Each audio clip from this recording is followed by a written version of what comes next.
Alright, so here we are going to be talking about insomnia. We're going to talk about diagnosis options, treatment options, and management options.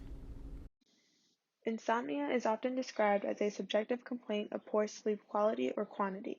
They spend more time in sleep stages 1 than in sleep stages 3 and 4 that is used for recovery. Insomnia is usually classified by what symptoms are presented and how frequently they occur. There are two primary categories under insomnia. The first one being acute insomnia, which is defined as sleep disturbances lasting from one night to a few weeks.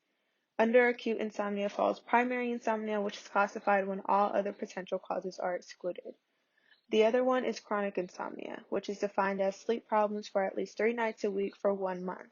Under chronic insomnia falls comorbid insomnia, which is associated with psychiatric disorders such as anxiety and depression. Some common signs and symptoms include daytime drowsiness, frequent awakenings through the night, trouble falling asleep, functional and cognitive impairment, and absenteeism. Sleep problems are often overlooked by primary care providers due to time constraints, competing demands, routine screenings not being recommended in healthcare offices, and avoidable risks.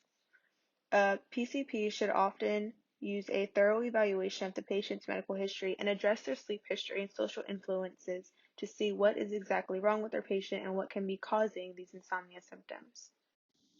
The Insomnia Severity Index is a validated screening tool and treatment outcome measure that is used to diagnose the severity of insomnia. This screening contains 7 items that are related to signs and symptoms of insomnia. The patient then ranks these signs and symptoms from 0, which means not at all, to 4, which is very severe.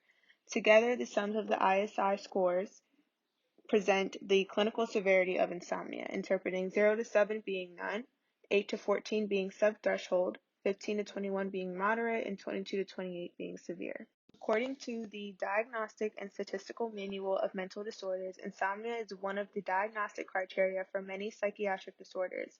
As many as 16% to 23% of young adults report insomnia symptoms, 7% to 20% report symptoms starting before the age of 20, and 11.4% report symptoms starting between the ages 21 to 30. This could be due to the amount of stress that we go through during these ages, including school, college, jobs, etc. Various therapies like stimulus control therapy, relaxation therapy, and sleep restriction therapy, collectively known as cognitive behavioral therapies, are known as cost-effective and simple health interventions that have been shown to have the most positive effects on treating insomnia. Patients taking only medications for just a few days can develop a physical dependence, which is very bad when treating insomnia, and can develop more signs and symptoms of this issue. Sleep hygiene is a term used to describe a set of behaviors or habits that may influence sleep quality. These may include regular daytime exercise, avoiding large meals, caffeine, tobacco, and alcohol at night or close to your bedtime, and limiting daytime napping so that you are able to sleep at night. Other treatment modalities, including yoga, light therapy, meditation, and acupuncture, have been evaluated but not yet adequately studied to prove benefits.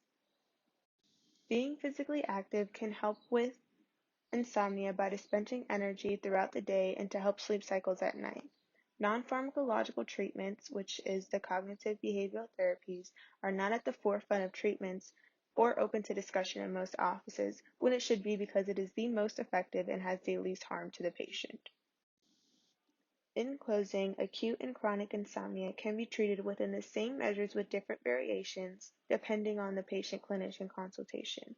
The clinician plays a key role in understanding the signs and symptoms of the patient and understanding the effectiveness of their quality of life from the condition or other individualized associated disorders. Lastly, here are the references that I used throughout my paper and throughout this presentation.